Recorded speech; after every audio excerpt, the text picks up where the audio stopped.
The furnace at the Elks Lodge was making that sound again. The one that meant the heat exchanger was cracked and leaking carbon monoxide into the bingo hall. I'd told them 3 times to replace it. Now here I am, 11 p.m. on a Wednesday, pulling the access panel in their basement while my kid waits in the truck with the heater running. Dad, how long? That's through the radio. 2-way Motorola's, the T600 series. Got them at Costco last year when the cell service went out for 4 days during that ice storm. 20 minutes, Liam. You got your jacket? I'm fine. He's not fine. It's cold tonight, supposed to hit -30 according to Dale at the hardware store. Dale's usually full of shit about weather, but the Ford's thermometer read -27 when I parked. That's cold even for Havre, Montana in February. I'm pulling the burner assembly when my phone buzzes. Text from Jenna, my ex. Not my problem except she's Liam's mom, so she's always my problem. Is he with you? Storm coming worse than they said. I text back, he's with me. We're fine. Working. She doesn't like that. 3 dots appear, disappear, appear again. Finally, it's supposed to hit 60 below tonight. 60. Get him home. 60 below. That's horseshit. Dale said 30. I check my phone's weather app, the one that never loads right out here because we're too far from the tower. It's spinning. Spinning. Finally loads. Emergency weather alert. Polar vortex. Temperatures dropping to -60 degrees Fahrenheit by midnight. Seek shelter immediately. Fuck. I say it out loud. The Elks Lodge furnace is still making that sound. Carbon monoxide or freeze to death. Great options. I'm repacking my tools. The Klein bag, the one with the broken zipper I keep meaning to replace, when I hear it. Not the furnace. Something else.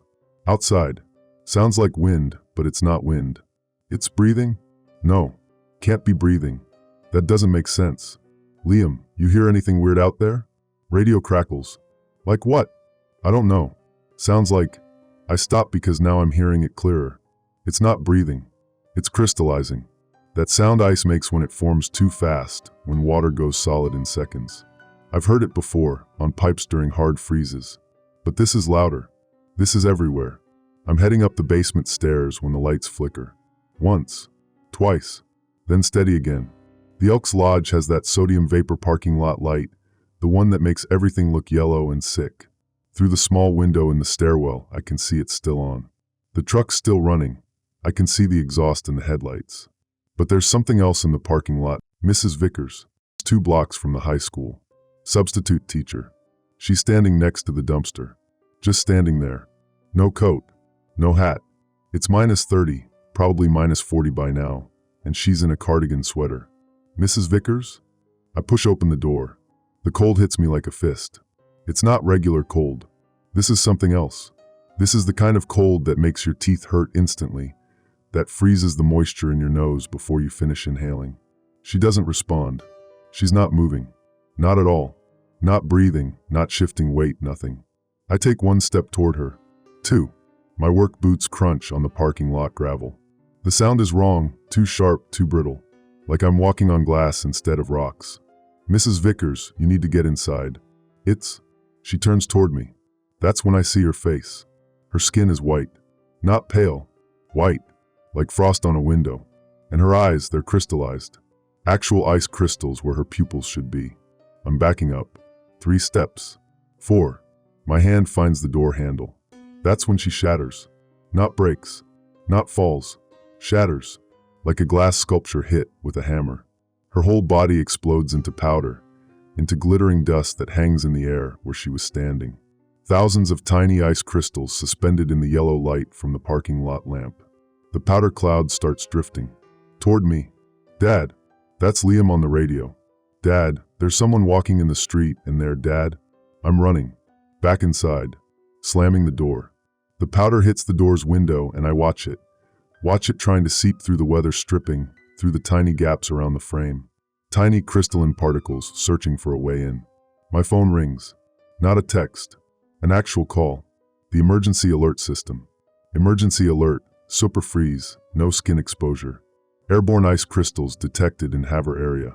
Do not approach individuals exhibiting freezing. Remain indoors. Do not breathe outdoor air. Liam.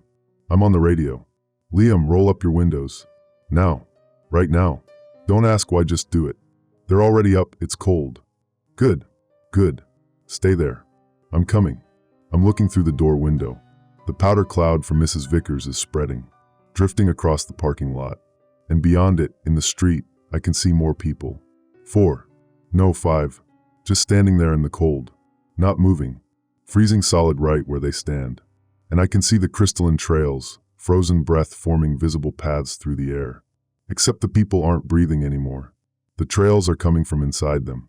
From their lungs, their mouths, seeping out like they're exhaling ice. My truck is 50 feet away. Liam's inside. The engine's running. The heater's on. He's safe as long as he stays in there. But between me and the truck, there's now 6 people standing in the parking lot. 7. 8. More coming from the street. All of them frozen. All of them about to shatter into those clouds of crystalline powder. I need to get to my kid. I need to get to Liam right fucking now. I'm looking at the basement. The furnace. The carbon monoxide I came here to fix. And I'm thinking, no, not thinking, calculating. The basement has that exterior coal chute from when this building was built in 1952. It's rusted shut, but I've got a pry bar in my Klein bag. Liam, I need you to listen very carefully. Dad, there's more people now. They're just standing there. Not moving. Don't look at them. Listen. I'm going to come out through the old coal chute on the east side of the building. You see it? Near that propane tank. Silence on the radio. Then, the rusted metal door thing in the ground. That's it. When I come out, I need you to pull around. Fast. You know how to drive. Dad, I'm 13. You've driven the truck on the ranch. Uncle Pete's place. Same thing. That was a field, not a... Liam. I'm using the voice. The one that means don't argue. There's something wrong with these people. Very wrong. I need you to pull the truck around to that coal chute when I give the signal. Can you do that? Another silence. Longer this time. Then, okay. I'm back in the basement. The pry bar feels good in my hands. Solid, simple, something I understand. I wedge it into the coal chute frame and pull. The metal screams. Rust flakes off in chunks. The cold is seeping down here now. I can see my breath. The furnace kicked on, but it's not helping. The temperature's dropping too fast. My phone buzzes again. Not Jenna this time. The emergency system. Emergency alert. Airborne ice crystals detected. Do not inhale. Victims exhibiting freezing are hostile. Avoid contact. National Guard deploying. Hostile. That's a word. That's a word that means things. The coal chute gives way with a screech. Cold air pours in. That same wrong cold from before. Painful cold. Cold that makes my molars ache. I push the metal door up, and I'm looking at the parking lot from ground level. The propane tank is 12 feet away. My truck is beyond that. 40 feet total. Between me and the truck, 11 frozen people now. I counted them. 11. They're not moving, but I watch one. The man in the Carhartt jacket standing near the dumpster, and his head turns. Slow. Mechanical. Tracking something I can't see. Then he stops. Just stops mid-motion. Frozen again. Liam, I'm coming out. Start the truck moving in 10 seconds. Count it. Dad. 10 seconds. Now. I'm pulling myself up through the coal chute.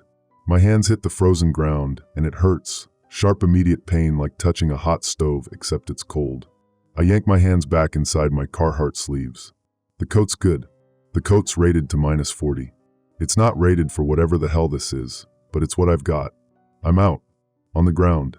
Crawling toward the propane tank. The frozen people, I'm calling them that because what else do I call them? They're not reacting. Not yet. I'm moving slow. Quiet. My work boots barely scraping the gravel. Then one of them steps. Just one step. Nothing else. The woman near the street, she's wearing a Taco John's uniform, probably just got off shift. She takes one step forward and her foot comes down on something. I can't see what, but I hear it. That shattering sound. Glass breaking. And then the powder cloud blooms where her foot landed. Ice crystals catching the parking lot light.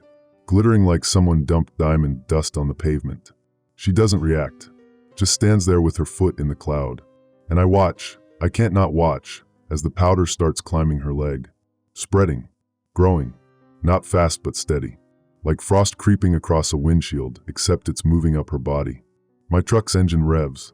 Liam's moving it. Good kid. Good fucking kid. I'm running now. Can't crawl. No time. The propane tank's right there. 5 feet. 4. 3. I round it, and the truck's passenger door swings open. Liam's leaning across the bench seat, one hand on the wheel, the other holding the door. I dive in. Literally dive. My tool bag catches on the door frame, and I don't care. I'm yanking it and myself inside, and Liam's already pulling away before I get the door shut. Go, go, go. I'm going. The frozen people turn. All of them. Every single one turns toward the truck. Their movements are jerky. Wrong. Like stop-motion animation. Like they're not deciding to move, they're just responding. To sound. To motion. I don't know. One of them, the man in the Carhartt, he steps forward. Steps right onto the spot where that woman's foot landed.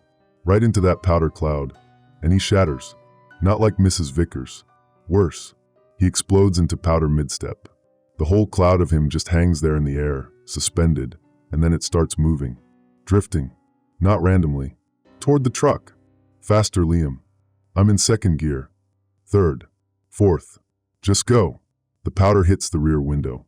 I watch it in the side mirror. Watch it splatter against the glass like rain, except it doesn't run down. It sticks. It spreads. Tiny crystalline fingers crawling across the window's surface, trying to find a way in through the weather stripping. We're on frontage road now. The truck's doing 45. 50. The powder cloud is behind us, but there's more people ahead. Standing in the road. 4 of them blocking the intersection at 3rd Street. Don't stop. Dad. Don't. Stop. Liam hits them at 47 miles an hour. I see the speedometer. The first one shatters on the hood. The powder explodes across the windshield and Liam screams. Just sound, not words.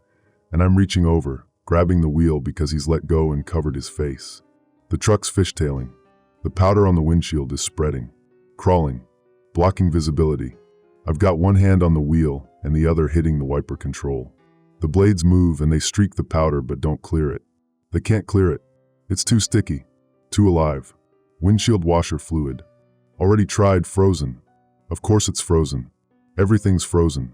We're doing 60 now on a road rated for 35, and I can barely see through the crystallized windshield, and Liam's crying, and my phone won't stop buzzing with emergency alerts, and somewhere behind us the entire town of Havre, Montana, is turning into frozen powder clouds that hunt living breath. Dad, where are we going? That's the question. That's the only question that matters. Home is 4 miles south. Our house. My house since the divorce. But Jenna's place is in town. East side. Near the school. And the school has generators. Industrial kitchen. Supplies. My phone buzzes again. Not an alert. A text. From Jenna. Something's wrong with everyone outside. They're freezing. Standing in yards. What's happening? I'm typing with one hand while steering with the other. Stay inside. Lock doors. Cover vents. Don't go near anyone frozen. 3 dots. Then where's Liam? With me. Safe. Coming to you. The dots stop. Start. Stop. Then the school. Dale's there with others. Emergency shelter protocol. Jim. Dale. Hardware store Dale. The one who said -30.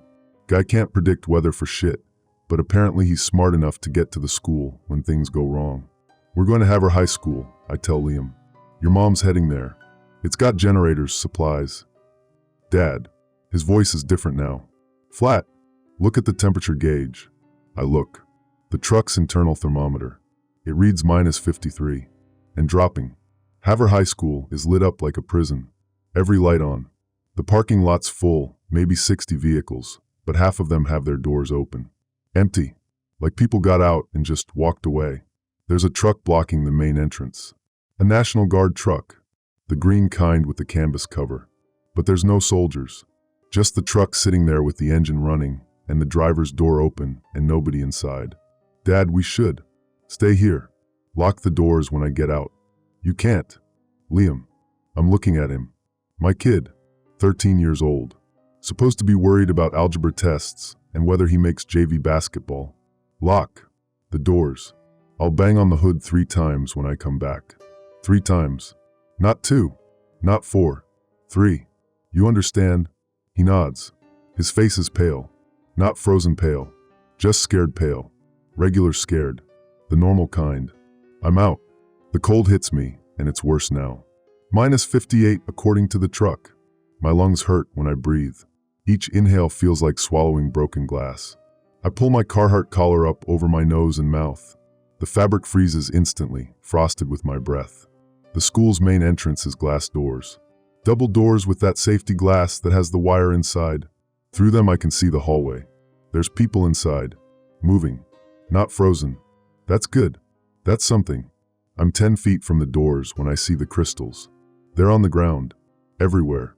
Tiny glittering patches of what looks like frost, except frost doesn't move. These do. They spread. Slow but visible. Like watching mold grow in time-lapse, except it's ice, and it's happening in real time. I step around them. Careful. My work boots on the cleared patches between crystal formations. The door's right there. 5 feet. 4. 3. Something hits the door from inside. Not someone. Something. A frozen person, woman, I think, hard to tell because her face is completely crystallized, slams into the glass. Her body makes that sound. That brittle glass sound. Cracks spiderweb across her frozen skin, but she doesn't shatter. Not yet. She's hitting the door again. And again. Not random. Deliberate. Like she knows I'm here. Like she's trying to get to me. Hey! That's from my left. A man's voice. Don't go near that door. Get around to the gym entrance. Loading dock side. I turn. It's Dale. Hardware store Dale. He's in the parking lot about 40 yards away, near the propane tanks that fuel the school's backup generators. He's wearing so many layers, he looks like the Michelin Man smart. Probably the smartest thing he's ever done. I'm jogging toward him. My tool bag bangs against my leg. The Klein bag. Still got it. Can't remember why I grabbed it from the truck, but I did. Thought you said -30. I say when I reach him. Yeah, well, I was wrong. Sue me. You got anyone with you? My kid. In the truck. Get him inside. There's maybe 40 people in the gym. Power's holding. Heat's holding. For now. What happened to the National Guard? Dale's face does something. Not quite a smile. Not quite anything. They showed up about an hour ago. Set up in the parking lot. Started running some kind of test on the frozen people. Trying to understand what's happening. He gestures toward the empty guard truck. Then 3 of their guys got exposed. Breathed in the crystals. They froze in about 90 seconds. Rest of the unit tried to help. More exposure. Last guy standing just left. Took off in their Humvee heading south. South where? Hell if I know. Somewhere warmer than -60, I hope. I'm processing this. National Guard comes. National Guard tests the situation. National Guard loses half their unit. National Guard flees. That's the help we're getting. That's the cavalry. What about state police? County. Radio's been dead for 20 minutes. Not dead. Just wrong. Every channel's broadcasting the same thing. Emergency alert on repeat. Shelter in place. Do not approach frozen individuals. Help is coming. Except help isn't coming. Help already tried and it ran away. My phone buzzes. Still getting alerts somehow, even though radio's compromised. Emergency alert. Outbreak expanding. Airborne crystallization spreads through respiration. Avoid all frozen remains. Military assets repositioning. Repositioning. That's a word for retreating. Dad. That's Liam. He's out of the truck. Running toward us. His jacket's not zipped. His face is exposed to the air. Get back in the... There's someone in the truck bed. He's pointing. At my Ford. At the cargo bed. They climbed in when you got out. They're in there right now. I'm running. Dale's behind me but slower because he's wearing 17 layers of clothing. The truck's maybe 30 yards away. 25. 20. I can see the bed now. See the shape in it. Curled up against the cab. Not moving. Not yet. It's a kid. Teenager. Maybe 16. She's wearing a Haver high letter jacket. Volleyball, I think. The patch says JV volleyball. Her skin's already white. Already crystallizing. Her eyes are half open, and there's frost forming on her eyelashes. Please. Her voice is so quiet I almost don't hear it. I don't want to freeze out here. Please. Liam's next to me. Dad, we have to help her. Back away from the truck. Dad. Now. The girl in the truck bed sits up. Fast. Too fast. Her movements are jerky. Wrong. And I see it now. See the crystalline trails coming from her mouth when she breathes. See the frost spreading from her fingers where she's touching the bed liner. Please, she says again. But her voice is different now. Hollow. Like it's echoing from somewhere far away. I'm so cold. She reaches toward Liam. I grab my kid and pull him back. Hard. His jacket tears a little where I yank it. The girl's hand misses him by inches. Where her fingers pass through the air, I can see the moisture crystallizing. Tiny ice formations appearing in nothing. Dad, she needs. She's gone. She's already gone. But she's talking. She's frozen, Liam. She's one of them. The girl stands up in the truck bed. Her joints make sounds. Cracking. Splintering. She takes a step toward the tailgate, and her foot goes right through the bed liner. Just punches through the plastic like it's paper. Because she's not heavy anymore. She's hollow. She's ice all the way through. Dale catches up. He's breathing hard. Get away from the vehicle. If she shatters. The girl steps onto the tailgate and stops. Just stops moving. Completely frozen now. A statue of a 16-year-old volleyball player in mid-step reaching toward people who can't help her. My truck, I say. Stupidly. Like that matters. She's in my truck. You can't use it anyway, Dale says. Look at the tires. I look. All 4 tires are frozen solid. Not flat. Frozen. The rubbers turn brittle and crystalline. Touch them, and they'd probably shatter like glass. So we're walking, I say. We're walking, Dale agrees. Liam's looking back at the frozen girl. What happens to her? Same thing that happens to all of them eventually. She'll shatter. Maybe when the wind picks up. Maybe when the temperature drops another few degrees. And then she'll be powder. And the powder will spread. How far? I ask. How far does the powder spread? Dale's quiet for a second. Then, Jenna's inside. She got here about 30 minutes ago. She's asking about a lot of things. About what happens when 40 people in a gym all breathe the same air. About how long until the ventilation system pulls in outside air. About whether we're really sheltering or just gathering in one place to freeze together. My ex-wife. Practical as hell. Always has been. That's why the divorce happened. She wanted to plan everything, and I wanted to just live. Now her planning instinct is keeping her alive. How long? I ask again. How long do we have? The school's HVAC system pulls fresh air intake from the roof. It's filtered, but the filters aren't designed for particles this small. Jenna estimates maybe 6 hours before enough crystals get inside to cause problems. Maybe less if anyone opens a door. 6 hours. It's 11:47 p.m. now. So by 5:47 a.m., sunrise basically, we're either frozen or we've figured out something else. And then what? We can't stay in there forever. Dale's looking at the school. At the lit-up windows. At the gym where 40 people are sheltering. Jenna's got a plan. Sort of. The school buses. They're in the garage bay on the west side. Indoor parking. Protected. If we can get everyone loaded before the ventilation compromises. Where would we go? South. Great Falls maybe. Billings. Somewhere the temperature isn't -60 and dropping. And if everywhere's like this? If the whole state's frozen? Dale doesn't answer. Because there is no answer.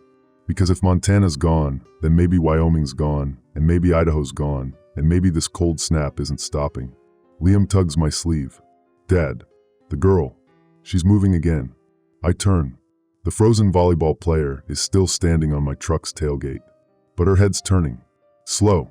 Tracking something. Tracking the 3 of us standing here having this conversation. And behind her in the parking lot, I count 17 more frozen people. 17 that weren't there 2 minutes ago. They're coming from the residential streets. From the houses. Walking toward the school. Toward the lights. Toward the heat signature of 40 living people gathered in one place. We need to get inside, I say. Right now. Agreed. Dale's already moving. Loading dock entrance. It's the only one that's clear. We've got maybe 3 minutes before those frozen ones get close enough to block us. I grab Liam's hand. His fingers are cold even through his gloves. Run. We run. Behind us, I hear it. That sound. Glass breaking. The frozen volleyball player shattering into powder. The cloud blooming into the air. Drifting toward where we were standing. And somewhere in the school, Jenna's doing math. Calculating ventilation rates and particle infiltration, and how long until everyone inside starts breathing ice. 6 hours. Maybe less. The gym's full of bodies. Living bodies. 43 people, according to Jenna's count. She's got a clipboard. Of course she's got a clipboard. She's doing inventory like we're planning a PDA fundraiser instead of deciding who lives and who freezes. You're here. She sees me and Liam, and she's across the gym floor in seconds. Hugs him first. Then looks at me. The truck. Compromised. Frozen girl in the bed. Tires are crystallized. So everyone walks to the buses. That's the plan Dale mentioned. Jenna's mouth does that thing. That tight line thing that means she's about to tell me I'm wrong about something. Dale's plan has problems. The buses are in the garage bay. That's 60 yards from this entrance. Across open ground, and there's 17 frozen people in the parking lot now. By the time we organize 43 people, kids, elderly, Mrs. Patterson's got a broken ankle from last week. Those frozen ones will be on us. So what's your plan? We don't all go. We send a team. 5 people. Fast movers. They get to the garage, get one bus running, drive it to the loading dock.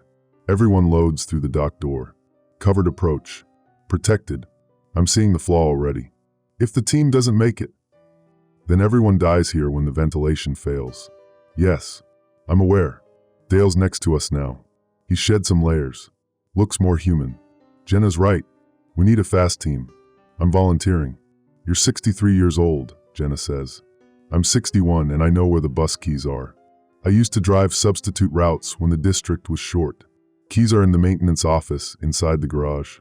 I know the code. That's actually useful. I hate that it's useful. Who else? Jenna checks her clipboard. Raymond Ortega. He's 41. Runs the winter maintenance crew at the highway department. Fast on his feet. Trevor Bishop. 28. Volunteer fire department. And she stops. Looks at me. You. No. Yes. You're a contractor. You know buildings. You know mechanical systems. If the bus won't start, you can fix it. Liam needs you to get that bus here. We all do. I look at my kid. He's sitting on the gym floor with his back against the wall. He's got his phone out, but there's no signal. Hasn't been signal for hours. He's just staring at the screen anyway. Probably looking at the last texts from his friends. Probably wondering if they're frozen now. Who's the 5th? I ask. Jenna hesitates. Trevor's wife. Cassidy. She volunteered. She's pregnant. 7 months. She knows. She volunteered anyway. That's when I hear it. From outside. That sound. Multiple shattering sounds. Like someone dropped a dozen glass sculptures at once. The frozen people in the parking lot. They're breaking apart. 17 clouds of crystalline powder forming in the night air. Everyone in the gym hears it. 43 people going quiet all at once. Even the kids stop crying. How long until that powder reaches the building? Someone asks. Mrs. Patterson, the substitute teacher with the broken ankle. Not Mrs. Vickers, she shattered in the Elks Lodge parking lot. Different person. Patterson. Jenna checks her notes. Wind speed is approximately 8 miles per hour from the northwest. Powder clouds drift at roughly wind speed. That's 17 individual clouds now merging into one larger cloud approximately 40 yards from the building. At current wind speed, she's doing math on her clipboard. 14 minutes until it reaches the east wall. The ventilation intake is on the roof, but the system pulls from all sides. Maybe 20 minutes until interior contamination begins. 20 minutes. We go now, Dale says. Raymond, Trevor, Cassidy, gear up. Everything you've got. Cover your faces. Move fast. Don't stop for anything. Raymond Ortega is a big guy. Maybe 6'3". He's layering up with coats that look too small on him. Trevor Bishop's smaller. Faster looking. He's checking Cassidy, his wife, making sure her jacket's zipped, her hood's tight, her face is covered. I'm gearing up too. My Carhartt. My work gloves. I find a scarf in the lost and found box and wrap it around my face 3 times. Liam's next to me. Dad, stay with your mom. Do what she says. Dad, what if? No what ifs. I'll be back in 10 minutes. 15 tops. With a bus. But, I grab his shoulders. Look at him. I'm coming back. I promise. It's a lie. I don't know if I'm coming back. But he needs to hear it, so I say it. Jenna's at the loading dock door. She's got her hand on the push bar. On 3. 1, 2, 3. The door opens. The cold is a living thing. It doesn't hit us, it consumes us. Minus 62 according to Jenna's last reading. Minus 62 degrees Fahrenheit. My lungs seize. My throat closes. Every exposed bit of skin, just the tiny gap between my scarf and my hood, burns like I've been splashed with acid. Move. Dale's shouting, but his voice is muffled through his face covering. We're running. 5 of us. Across the loading dock. Down the stairs. Onto the open ground between the gym and the garage bay. 60 yards. 45 seconds if we sprint. I'm in front. I don't know why I'm in front. Dale should be in front. He knows where we're going. But I'm running and everyone's behind me, and I can see the garage bay entrance. The big roll-up door is closed, but there's a person door next to it. That's our target. 30 yards. 25. 20. That's when I see her. She's standing between us and the garage. Just standing there. A woman in scrubs. Medical scrubs. The light blue kind. She must be a nurse from the clinic. She's frozen solid. Her skin is white. Her eyes are crystallized. Her mouth is open like she was screaming when she froze. Go around. Dale shouts. I'm veering left. Everyone follows. We're circling around her. 10 feet of clearance. Safe distance. Then she moves. Not walks. Moves. Her whole body lurches forward. One step. The ice inside her cracks, and I hear it. Hear her bones splintering under her frozen skin. She takes another step. Toward us. Toward the movement. The heat. The living breath we're exhaling. Don't stop. That's Trevor. He's pulling Cassidy. She's slower. The pregnancy. She's 7 months pregnant and running in minus 62-degree weather, and I can hear her gasping for air through her face covering. The frozen nurse takes another step. And another. She's between us and the door now, directly blocking our path. Dale doesn't slow down. He hits her at full sprint. Shoulder check. Like a linebacker. The impact sounds wrong. Not flesh on flesh, but something brittle breaking. The nurse shatters. Explodes into powder. The cloud blooms instantly and Dale's running through it. Running through the crystallized remains of a woman who was probably trying to help people when she froze. I'm right behind him. Into the powder cloud. I'm holding my breath. Eyes closed. My face covered. But I feel it. Feel the crystals hitting my exposed forehead. Tiny pinpricks of cold. Tiny intrusions trying to find skin, trying to find moisture, trying to get inside. Then I'm through. Out the other side. The door's right there. Dale's punching the code into the keypad. His fingers are shaking. Wrong number. Try again. Wrong again. It's 2-7-8-1, Raymond says. That's what I'm. You're hitting 2-7-1-8. Do it slower.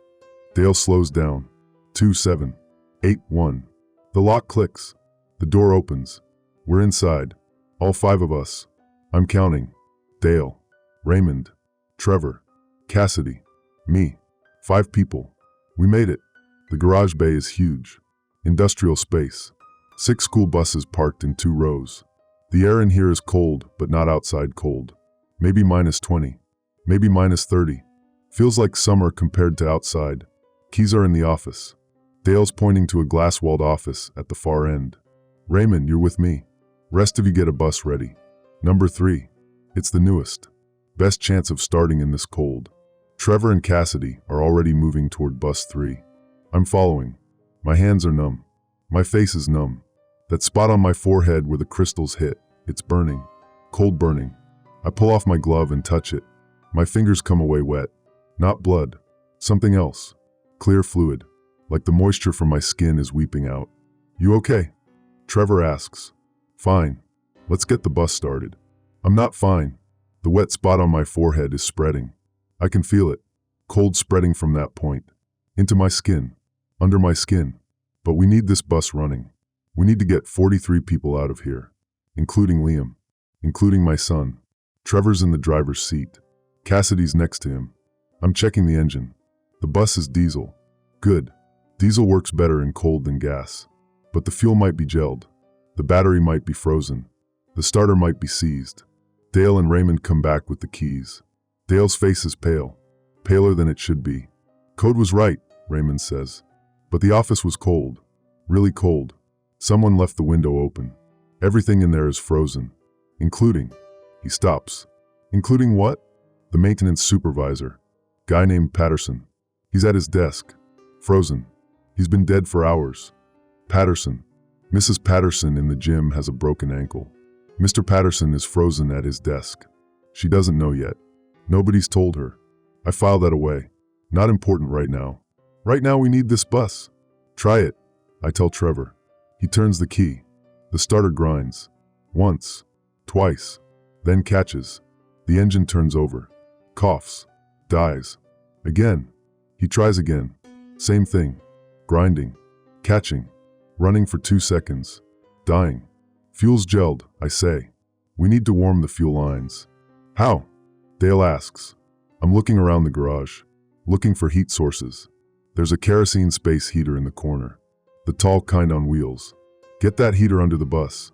Point it at the fuel tank. Give it 5 minutes. Raymond's already moving. He wheels the heater over. Fires it up. The orange glow looks beautiful. Warmth. Actual warmth. We huddle around it for 10 seconds. Just 10 seconds of heat on our hands and faces before we get back to work. That's when the power goes out. Not gradually. Just gone. All the lights in the garage die at once.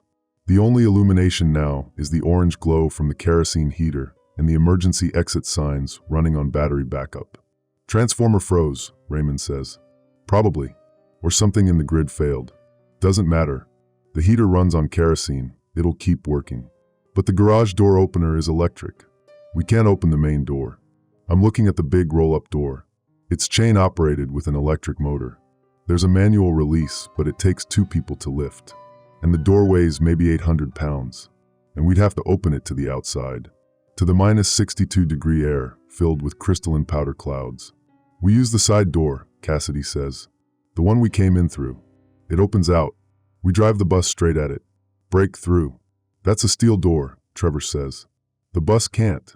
The bus weighs 12 tons. The door will break. She's right. She's absolutely right. We get the bus started and we ram the door and we drive to the loading dock and we get everyone out.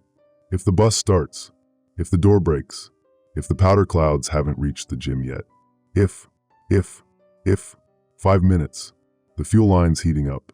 I'm checking my phone. 12:17 a.m. We've been gone 11 minutes. Jenna said 20 minutes until contamination. We've got 9 minutes left.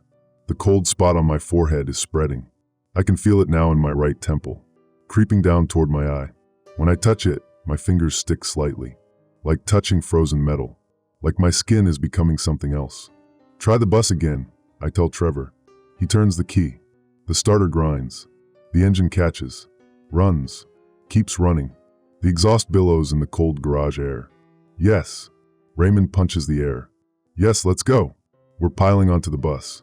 Dale in front. Me right behind him. Trevor driving. Cassidy in the first passenger seat.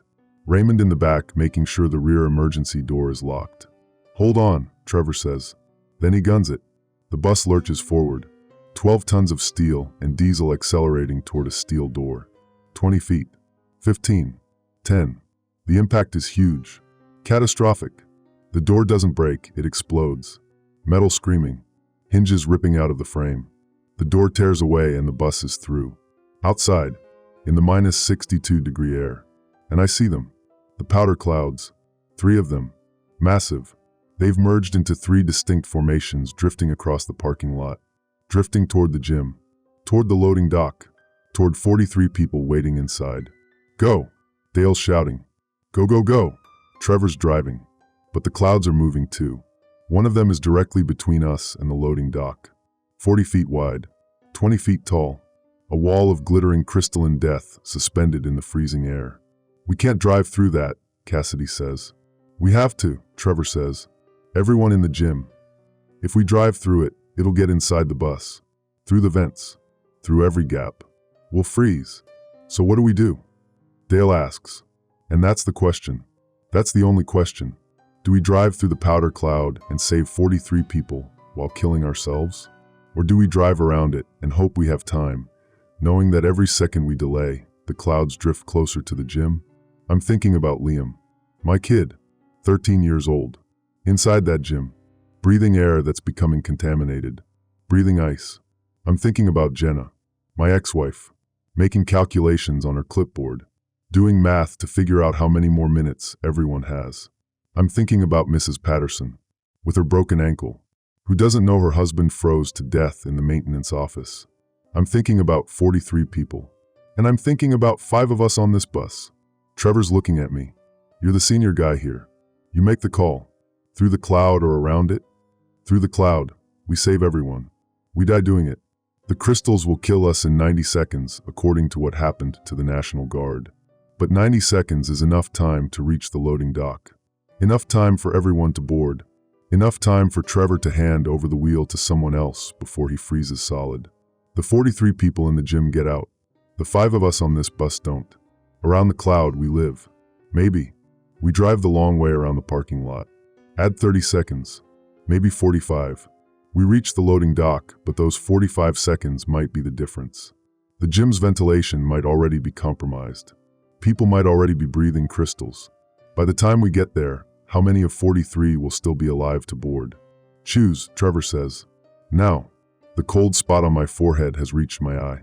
I can feel my eyelid getting stiff, getting hard. The moisture in my tear ducts is freezing. I can see crystals forming on my eyelashes when I blink. I'm already infected, already dying. It's just slow, slower than the others, but inevitable. Liam's in that gym.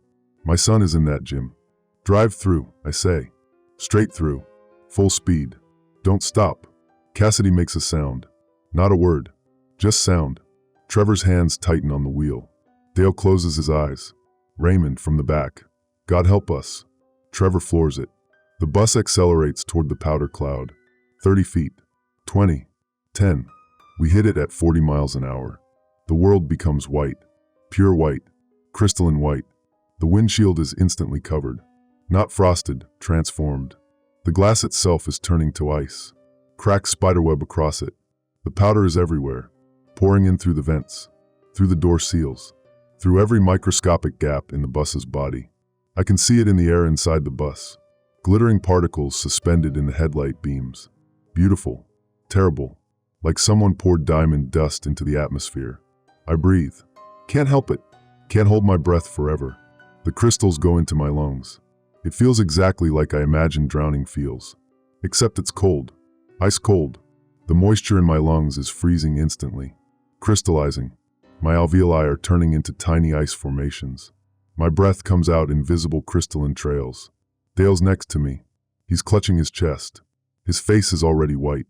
Already changing. Trevor's still driving. His hands are frozen to the steering wheel. Literally frozen. His skin bonded to the plastic by ice.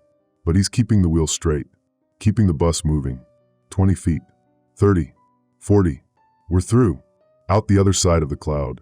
The loading dock is right there. 50 feet, 40. Trevor's not moving anymore, not breathing. He's frozen solid in the driver's seat. His foot is still on the accelerator. The bus is still moving. Cassidy's screaming. She's trying to reach the controls, trying to take over. But the bus is too wide and she's 7 months pregnant, and she can't reach the pedals from the passenger seat. I'm moving. My legs don't work right, but I'm moving. Crawling forward. My lungs feel like broken glass inside my chest. Every breath is agony, but I'm reaching the driver's position. Reaching past Trevor's frozen body. Grabbing the wheel. My hands freeze to it instantly. Same as Trevor's. The ice bonds us, but I can still move the wheel. Still steer. The bus is 15 feet from the loading dock. 10. I'm pulling my foot up, going for the brake. My knee doesn't bend right. The joint's freezing. But I get my foot onto the brake pedal. Press down. The bus stops. Right at the loading dock. Perfect position. The door is 4 feet from the entrance. Get them out, I say. Or try to say. My voice sounds wrong. Hollow. Like it's coming from far away. Get everyone out. Cassidy's on her feet. She's at the bus door. Opening it. Cold air pours in, but it doesn't matter. We're already dead. Already dying. The ice is inside us. People are boarding. I can see them through my crystallizing vision. Jenna first. Leading them. Organizing them. Always organizing. She sees me. Sees my face. Sees what I've become. She doesn't scream. That's one thing I love about her. She never screams. Just keeps moving. Gets people on the bus. Kids first. Then elderly. Then everyone else. 43 people loading onto a bus driven by 5 people who are freezing to death. Liam boards. My son. He sees me. Dad. I can't answer. My jaw's frozen. My tongue's frozen. The moisture in my mouth has crystallized. But I can still see him. Can still watch him. Dad. He's moving toward me. Jenna grabs him. Pulls him back. He's fighting her. Screaming. Trying to reach me. He's gone, Jenna tells him. Her voice is steady. Matter of fact. He's already gone. He saved us, but he's gone. The last person boards. Raymond. He's not frozen yet. Not completely. He pulls himself into the driver's seat, pushes Trevor's frozen body out of the way. Trevor shatters when he falls, just breaks apart into powder on the bus floor. I should move, should get out of the driver's position. But I can't. My hands are frozen to the wheel. My body's locked in place. I'm a statue now, a crystallized statue that used to be a person. Raymond starts driving. The bus pulls away from the loading dock, away from the school, away from the powder clouds, heading south, toward warmth, toward survival. I'm still in the driver's position, still frozen to the wheel, still watching through crystallizing eyes as my son looks back at me. Liam's face is the last thing I see before my vision goes completely white. 7 months pregnant Cassidy is sitting in the first row. She's not frozen yet. She's got maybe 90 seconds left. She's looking at her husband Trevor's powdered remains on the floor. She's crying, but she's not screaming. Dale's in the second row. He's frozen solid, dead. His last act was helping 43 people survive. Raymond's driving. His hands are starting to freeze to the wheel, but he's still driving, still moving the bus south. He's got maybe 2 minutes, maybe 3. Enough to get everyone clear of the immediate danger zone. Enough to hand over control to Jenna. Enough to save them all. And me, I'm still at the wheel, still frozen, still here. My vision's going. White edges closing in from all sides. Can't blink. Can't turn my head. Can't move my jaw. Liam's safe. He's safe. I kept my promise. Everything goes white. Raymond drove for 47 minutes before his hands froze completely to the wheel. By then we were south of Havre, south of the immediate contamination zone. The temperature was minus 41. Still deadly. Still wrong. But not minus 62. Mom took over. She'd been timing Raymond's deterioration. Calculating. Always calculating. She knew exactly when his motor control would fail. She was ready. She grabbed the wheel from the passenger seat and steered while he kept his frozen foot on the accelerator for another 6 minutes. Then his legs seized up completely, and she had to reach across him and work the pedals herself. We made it to a truck stop outside Shelby. 43 people piled out of a school bus at 3 in the morning. The staff took one look at us and called every emergency number they had. Raymond shattered when they tried to move him from the driver's seat. Just came apart like safety glass. The powder scattered across the parking lot and everyone ran. We had to leave the bus there. Had to abandon it with my dad still frozen to the wheel in the driver's position. They quarantined the truck stop 6 hours later. By then we were in a National Guard transport heading to Billings. Mom wouldn't let me look back. Wouldn't let me see the bus one last time. She said looking back doesn't help. She said we need to keep moving forward. She's wrong. Looking back is all I do now. That was 6 days ago. Recorded interview, FEMA disaster documentation. Subject, Liam Reese, age 13. Location, Billings Emergency Shelter. Date, February 19th, 2025, 6 days after Havre incident. Interviewer, Dr. Patricia Hammond, CDC. Hammond, can you state your name for the record? Liam Reese. Hammond, and you were in Havre when the temperature event occurred? Liam, yeah. Hammond, I know this is difficult, but we need to understand what happened. The military reports are incomplete. The National Guard unit that initially responded. Liam, they ran away. My dad said, they tested the frozen people and then they ran away. Hammond, yes, we're aware of that. What we need to understand is the transmission mechanism, how the crystallization spreads. You witnessed individuals who were infected. Can you describe? Liam, my dad drove through the powder cloud. He knew it would kill him. He did it anyway, to save everyone, to save me. Hammond, I understand your father. Liam, you don't understand anything. You weren't there. You didn't watch him freeze. You didn't see his face when he couldn't talk anymore, when his eyes went white. When he, pause in recording, 0:47 seconds. Hammond, take your time. Liam, there's no time. That's the whole point. There wasn't time then, and there's no time now. The temperature's dropping again. It's minus 43 in Billings today. Yesterday it was minus 38. It's spreading. Everyone knows it's spreading, but nobody says it. Hammond, the CDC believes the polar vortex is. Liam, it's not a polar vortex. Polar vortexes don't make people freeze solid in 30 seconds. They don't make dead bodies shatter into powder that hunts living breath. This is something else, and you know it. Hammond, what do you think it is? Liam, I don't know. My dad didn't know. He was an HVAC guy. He fixed furnaces. He understood cold. He understood heat exchange and thermodynamics and BTU ratings. None of it mattered. The cold doesn't follow normal rules. It spreads through respiration, through moisture, through breath. And it's getting worse. Hammond, your mother is here with you, correct? Jenna Reese? Liam, yeah. Hammond, is she available too? Liam, no. She's calculating. That's what she does. She's got 6 notebooks full of numbers, temperature readings, spread rates, contamination vectors. She's trying to find a pattern, trying to predict where it'll hit next. She doesn't sleep. She hasn't slept since Haver. Hammond, and you? Are you sleeping? Liam, what do you think? Pause in recording, 0:23 seconds. Hammond, the others from the bus. The survivors. Are any of them exhibiting symptoms? Liam, 3 people are dead. They got exposed during the loading. Breathed too much of the powder before we got moving. They froze on the bus during the drive to Billings. We had to push them out while they were still solid, before they shattered. Raymond, the guy who drove after my dad froze, he had to push Trevor's wife out. Cassidy, she was 7 months pregnant. She died sitting in the front seat, and Raymond had to push her frozen body out the emergency door while the bus was still moving, because if she shattered inside the bus, we'd all breathe the powder and we'd all die. Hammond, I'm sorry. Liam, everyone's sorry. Nobody does anything. The military's pulling back. The CDC's monitoring the situation. Monitoring. My dad died frozen to a steering, well, so 40 people could get out, and the CDC is monitoring. Hammond, we're doing everything we can. Liam, you're not doing anything. You're letting it spread. Montana's gone. Most of it. The temperature readings, you've seen them. Haver's at -73 now. Great Falls hit -68 yesterday. The whole northern tier is freezing, and you're doing interviews. Hammond, what would you have us do? Liam, I don't know. My dad would know. He'd figure something out. He'd. Pause in recording, 1:15 seconds. Liam, he'd be alive if he'd driven around the cloud.